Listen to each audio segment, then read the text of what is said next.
공개적으로 얘기할게요. 이제 25년부터 대반전이 일어납니다. 제가 21년에 이제 그때 경고를 했을 때보다 지금 훨씬 더 많은 공포를 느낍니다.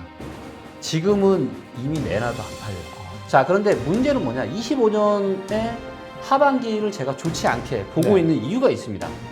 빅컷 금리 했던 2001년에 닷컴 버블이 꺼졌고요. 그 다음에 2007년 이후로는 금리 위기가 왔고요. 이번에도 그럴 가능성이 있다. 2025년은 2008년하고 굉장히 유사한데 2008년보다 훨씬 더 위험하게 보고 있습니다.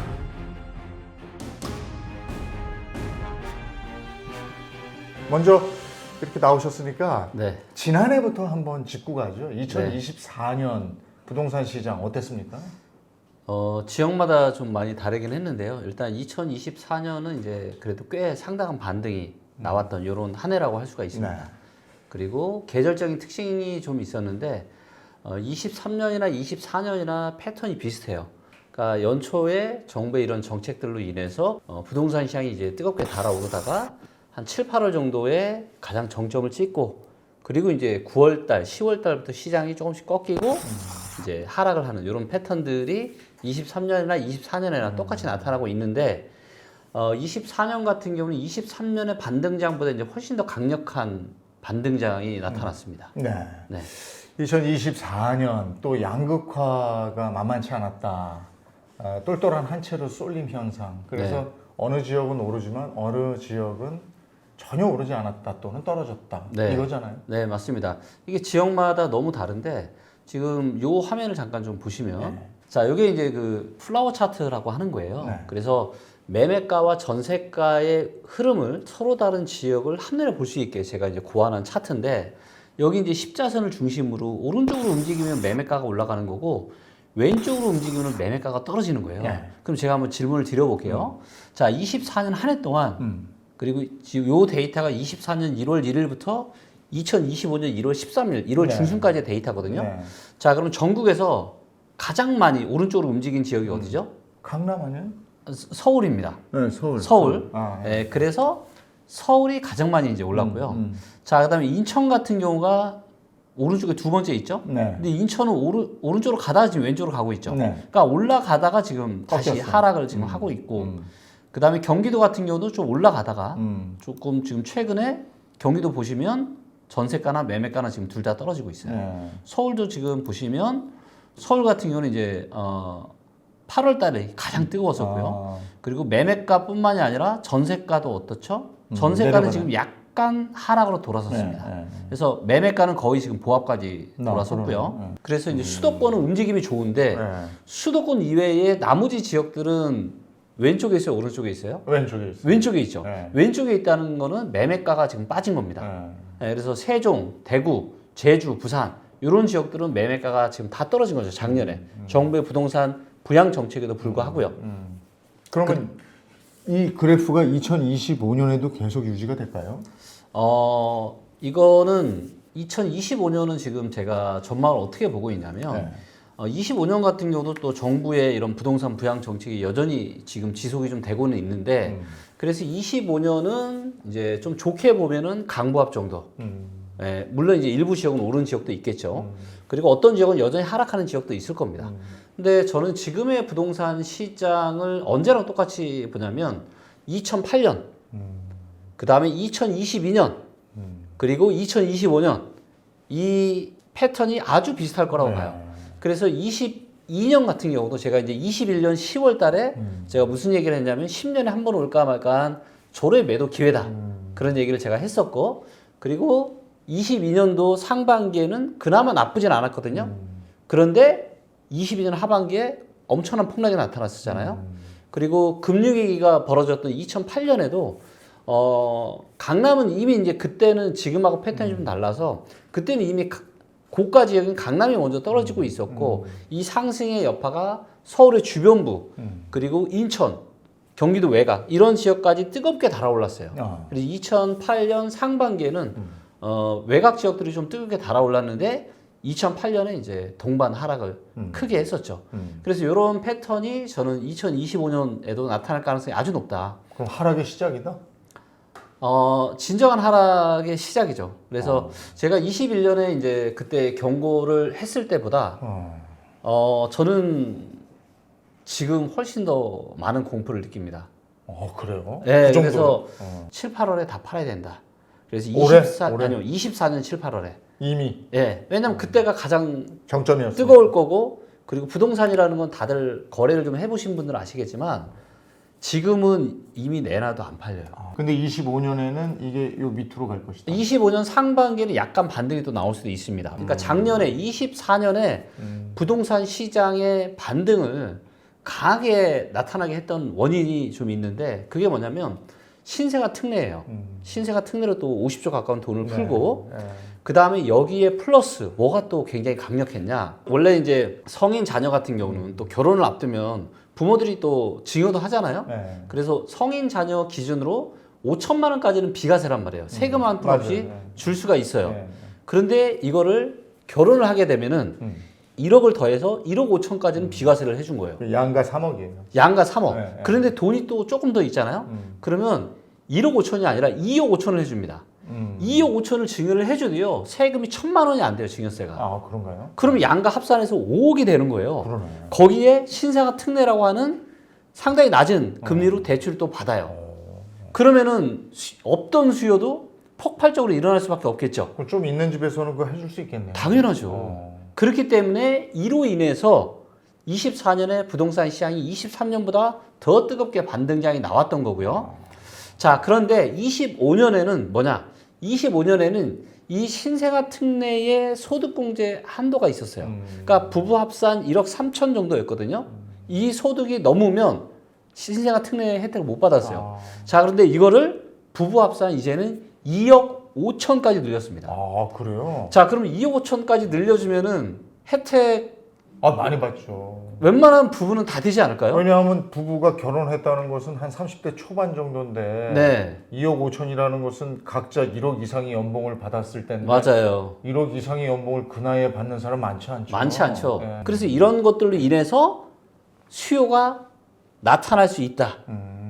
네, 그래서 상반기는 23년, 24년에 나타났던 것처럼 흐름이 나쁘지 않을 수 있어요. 그러나 제한적이라고 보시는 거군요. 그러나 제한적인 거죠. 이미 이제 거기에 대한 강력한 카드를 이미 이제 작년에 다 썼고, 올해는 소득공제를 조금 넓혀준 거니까. 자, 그런데 문제는 뭐냐? 25년의 하반기를 제가 좋지 않게 보고 있는 이유가 있습니다. 자, 뭐냐면 제가 24년에 누누이 했던 이야기가 뭐냐면은 괜찮을 수 있다. 정부가 부양정책을 하기 때문에. 하지만 스트레스 DSR 2차가 시행되는 7월 달부터는 분위기가 바뀌게 될 거다. 그랬는데 이거를 시행을 불과 일주일 앞두고 9월 달을 미뤘죠.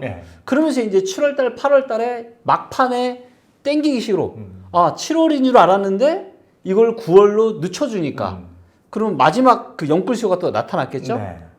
그러면서 7월, 8월이 굉장히 뜨거웠고 그러면서 9월 달부터 시장의 에너지가 굉장히 꺾였습니다. 이거 차트를 한번 보시면 요게 지금 9월이잖아요. 그러니까 7, 8월에 비해서 9월 달 지나고 나서부터는 확연하게 꺾이는 게 눈에 보이시죠. 그래서 이게 다른 건 하나 없습니다. 명확하게 스트레스 DSR 2차가 시행됐기 때문에. 자, 그런데 25년 7월 달에는 또 뭐가 예정이 돼 있냐? 스트레스 DSR 지금 3차가 예정되어 있습니다. 그럼 3차는 훨씬 더 강력해요. 네, 그러면 뭐예요? 대출의 한도가 다 줄어드는 겁니다. 그래서 이게 신용대출, 그 다음 담보대출, 그 다음 기타 대출, 이것까지 전부 다 합산이 되는 거고, 1금융권 뿐만이 아니라 2금융권까지도 다 합산을 해서 총 소득 대비해서 대출의 한도가 정해지는 거예요. 그래서 대출의 한도가 더 줄어드는 거죠. 그렇기 때문에 25년 하반기부터는 다시 또 수요가 굉장히 아마 줄어들게 될 겁니다. 이미 쓸만한 카드는 다 썼고, 그래서 25년 하반기부터 저는 위험하다고 보고 있는데, 여기에 굉장히 중요한 또 플러스 요인이 또 하나 있습니다. 25년 하반기를 안 좋게 보는. 뭐예요? 자, 이 이유는 뭐냐? 이제 오랫동안 그래도 경제 흐름을 쭉 보셨잖아요. 요즘 좀 드는 생각 없으세요? 뭔가 싸한 느낌 안 드세요? 요즘에 전 분야에 걸쳐서 싸요. 그쵸? 그러니까 부동산뿐이 아니고요. 맞아요. 네, 굉장히 지금 안 좋죠. 네. 자, 그런데 제가 요즘 느끼는 거는 저는 어떤 생각이 드냐면 아까 제가 부동산 시장은 25년의 부동산 시장은 08년, 그다음에 22년하고 거의 유사할 흐름은 보일 거다라고 제가 전망을 했고, 그런데 여기에 경제적인 부분까지 넣잖아요. 그러면 2025년은 2008년하고 굉장히 유사한데 2008년보다 훨씬 더 위험하게 보고 있습니다. 저는. 2008년이면 글로벌 금융위기인데 네. 그 정도 상황을 본다는 건 네. 너무 그렇게 그럴 수도 있죠. 자, 지난 25년 동안 미국이 B컷 금리 0.5%의 금리 인하를 한 거는 딱 3번입니다. 예, 01년도 닷컴 버블 꺼질 때 한 번, 07년도에 금리기 전에 한 번, 그리고 2024년 9월 달에 지금 한 번. 자, 금리를 이렇게 급격하게 인하를 한다는 얘기는 뭐냐면 경기가 안 좋다는 얘기죠. 경기가 너무나도 심각해서 네. 지금 심폐소생술을 해야 될 만큼 심각하니까 다시 살려야 금리를 굉장히 강력하게 인하를 한 거예요. 되는. 자, 그리고 이런 것들이 보통 1년 지나면은 6개월에서 1년 지나면 이제 안 좋은 영향들이 나타납니다. 그래서 B컷 금리 했던 2001년에 닷컴 버블이 꺼졌고요. 그 다음에 2007년 이후로는 금리 위기가 왔고요. 이번에도 그럴 가능성이 있다. 자, 근데 2008년보다 위험한 건 뭐냐면 그때만 하더라도 한국 경제는 여전히 우상향하고 경제가 괜찮았어요. 사실 한국의 위기가 아니라 미국의 위기가 저 한국에 전이되면서 안 좋아졌던 건데 지금의 한국의 시장은 어때요? 자, 우리가 개인이 있고 기업이 있고 정부가 있는데 일단은 가지고 있는 빚이 어때요? 개인, 기업, 정부, 많죠. 전부 다 너무 많잖아요. 다 지금 영끌하고 있잖아요. 그런데 연체율도 지금 계속 올라가고 있고 경제의 활력이 계속 떨어지고 있잖아요, 지금. 이런 것들이 부동산 시장에서는 경매 데이터로 볼 수가 있는 거고. 그래서 경매를 보면은 지금 20년 만에 경매가 가장 크게 증가를 하고 있습니다. 지금 쏟아지고 있는 경제 전반이 이제 그 부동산 시장에 미치는 영향까지 쭉 한번 훑어주셨는데, 네. 근데 부동산 시장만 놓고 보면요, 네. 물론 이렇게 굉장히 위기감도 있지만 2026년 이후로 공급 물량이 없기 때문에 그래도 이제 귀한 매물들이 된다. 네. 그래서 다시 올라가는 거 아니냐 이런 얘기도 있는데 거기에 대해서 어떤 의견이십니까? 거기에 대해서도 어느 정도 이해는 좀 가는 부분들이 있습니다. 부동산의 가격에 영향을 미치는 거는 크게는 한 3가지 정도로 나눠볼 수 있어요. 첫 번째가 뭐냐면은 수요. 그 다음에 두 번째가 공급. 그 다음에 세 번째가 어떤 호재나 이 지역의 발전 가능성 이런 걸로 볼 수가 있는 거거든요. 자, 이거를 가지고 가격이 결정되는 거 아니겠습니까? 네. 자, 그런데 공급이라는 건 뭐예요? 공급 물량은 네. 이 3가지 중에서 그냥 하나잖아요. 네. 자, 그리고 정말 많은 분들이 이해를 하셔야 되는 게 뭐냐면 지금은 공급이 작아질 수밖에 없는 시장이에요. 예, 이거를 이해하셔야 됩니다. 왜 공급이 작아지냐? 자, 요게 이제 지난 25년에 거의 30년 가까운 공급 물량 차트예요. 자, 보시면 전국적으로 공급이 줄어들었을 때가 2010년, 11년, 12년, 13년. 특히 정말 많이 줄어든 게 11년, 12년이죠. 네. 자, 평균 공급 물량이 대략 한 27만 채 정도 되는데 2011년, 12년, 14년에는 왜 이렇게 공급이 줄었을까요? 바로 2008년 금리 위기가 터졌습니다. 글로벌 금융위기 이후에 짓질 못했다는 거군요. 그렇죠. 자, 그러니까 대부분은 부동산 시장도 이제 사람들이 탐욕에 빠졌다가 공포에 빠졌다 이게 왔다 갔다 하거든요. 그런데 2007년 기억하시겠지만 그때도 부동산 완전 광풍이었잖아요. 그럼 그때 너무 좋았죠. 완전 광풍이었거든요. 네. 그때도 사람들이 부동산 부서서 난리였어요. 네. 그래서 많은 사람들이 탐욕에 젖어 있는데 금리가 터지면서 부동산 시장이 망가집니다. 네. 자, 그러면 이런 일이 생기면 어떤 일이 벌어지냐? 굉장히 많은 부동산 관련한 기업들이 망해요. 건설사나 시행사나 등등등. 그래서 공급이 없다. 자, 그래서 이들이 망가지고 힘드니까 요 여파가 몇 년 뒤에 오냐? 한 3년 정도 후부터 옵니다. 예. 왜냐하면 우리가 아파트를 공급할 때는 공급이 비탄력적이잖아요. 내가 공급이 부족해 바로 지어야 해서 짓는 게 아니잖아요. 시간이 걸린단 말이에요. 그게 대략 한 3년 정도는 걸립니다. 자, 그래서 2008년 이후로 3년이면 9년, 10년, 11년. 그래서 11년 정도부터 공급이 이렇게 줄어드는 거예요. 자, 그러면 이렇게 공급이 줄어들어서 11년, 12년, 13년에 수도권 아파트 가격이 올랐냐? 올랐나요? 안 올랐네요. 안 올랐어요. 네, 이때. 이때 안 올랐어요. 공급이 작았지만 내려갔다. 왜? 시장이 침체기 때문에. 그래서 제가 무슨 얘기를 하느냐? 제가 2020년 초까지가 제 마지막, 제가 실제로 부동산에 투자한 마지막 시기이기도 했고, 제가 대중적으로 이야기를 할 때, 확실하게 기회가 있으니까 부동산, 아파트 사도 됩니다. 라고 얘기를 마지막으로 했던 때가 2020년 초였어요. 그 이후로는 제가 한 번도 하지 않았습니다. 자, 근데 제가 공개적으로 얘기할게요. 이제 25년부터 대반전이 일어납니다. 자, 25년부터 지방 부동산, 일부 지방 부동산 시장의 대반전의 기틀이 마련이 되는 게 25년이고요. 그리고 26년부터는 지방의 지역에서 대세 상승장을 시작하는 지역이 꽤 나올 겁니다. 그래서 일부 지방부터 대반전이 일어날 거고요. 그리고 26년부터는 대세 상승장이 나타날 겁니다. 그렇기 때문에 지방에 지금 정말 이제 저평가 지역들 또 아파트가 하락 때문에 힘들어하시는 분들 많으신데 이제 기대하십시오. 이제 2025년부터 아마도 25년 가을이나 연말부터 대반전의 서막이 시작이 될 거고 26년부터 대세 상승이 시작될 가능성이 아주 높기 때문에 아직 내 집 마련 이런 못하신 이런 분들은 희망을 갖고 올해의 부동산 시장을 좀 지켜보시면 좋을 것 같아요. 지금 그 보시는 분들이 약간 헷갈렸을 수도 있을 것 같아요. 그러니까 지금 말씀하신 건 지역을 얘기한 거고 네. 앞서 2025년 말부터 대폭락을 예언하신 하반기에. 하반기 그건 수도권 얘기하시는 거예요? 아니요. 지방도 다 하락할 거예요.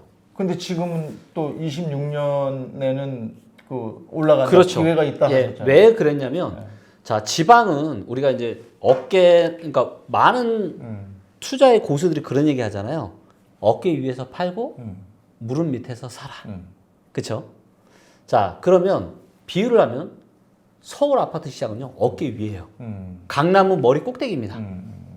자, 지방 부동산 시장은 지금 무릎 밑이에요. 네, 무릎이나 일부 지역은 뭐 허리 밑이긴 하지만 일부 지역은 이미 무릎이나 무릎 밑까지 떨어진 지역이 있어요.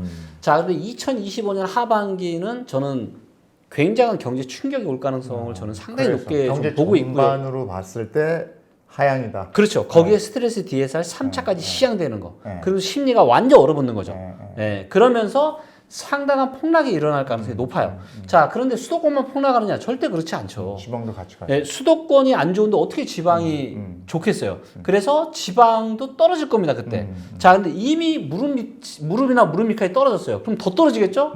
그럼 얼마나 더 싸지겠어요? 그래서 기회다. 엄청난 기회가 오는 거죠. 그래서 2026년에는 올라갈 것이다. 26년에는 대세 상승을 시작을 할 거예요. 수도권도 마찬가지. 수도권은 봐야 됩니다. 봐야 됩니다. 수도권도 일부 지역은 그럴 수 있지만 요번에 하락장이 왔을 때 수도권의 거품이 얼마나 빠질지를 일단은 좀 봐야 돼요. 그거를 보고 거기에 또 정부의 다양한 이런 부동산 정책들을 결합을 해서 좀 시장을 전망할 필요가 있습니다. 근데 일단 뭐 일부 지역들에서는 빠른 올해 연말이나 늦어도 한 내년 즈음에는 좀 수도권에서도 일부 지역은 기회가 올 수 있다. 이렇게 좀 보고 있습니다.